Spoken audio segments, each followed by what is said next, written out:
Hello, I'm Dr. Anandita Sarkar, and today I want to talk about, or rather, answer a few queries on the use of minoxidil for hair regrowth. So, in all our videos of minoxidil, we always get a lot of comments asking us what is the correct way to use the minoxidil lotion, what is the correct percentage, and how long to use it for.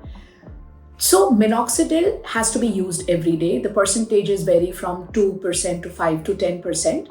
And minoxidil is a spray that is used at least once a day at bedtime or in the daytime for at least a minimum period of 6 months to 1 year to see the results. It definitely helps to regrow the hair, to stimulate the follicles, to have a more thicker, and definitely the density of the hair growth is boosted. Now, minoxidil is used as a spray or a lotion. There are several factors that can increase the efficacy and the results of a minoxidil. A lot of people ask us about the use of a derma roller at home to increase the efficacy of the minoxidil. Yes, a derma roller of a 0.2 or a 0.25 millimeters can help the efficacy of the minoxidil because the minoxidil penetration is better.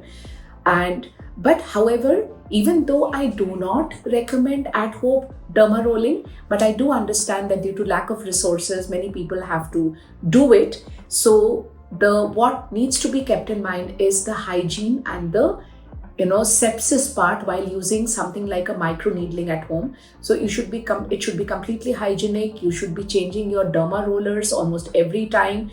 You should make sure that you're using an antiseptic before and after shampooing your hair well, and also the penetration of the derma rollers for the minoxidil. Make sure that there is a gap of at least 30 minutes between the derma rolling and the minoxidil.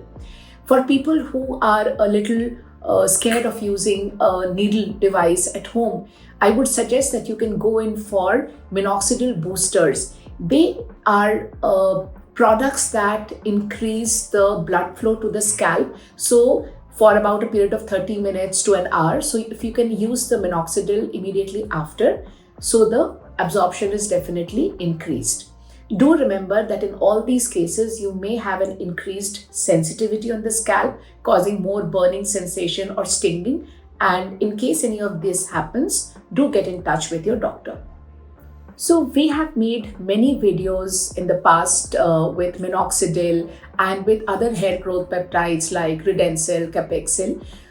If you want to know more about minoxidil or these peptides or any other hair growth ingredients, please write to us and mention them in the comments below. And as usual, please do not forget to like, share, and subscribe to the videos to know more about us.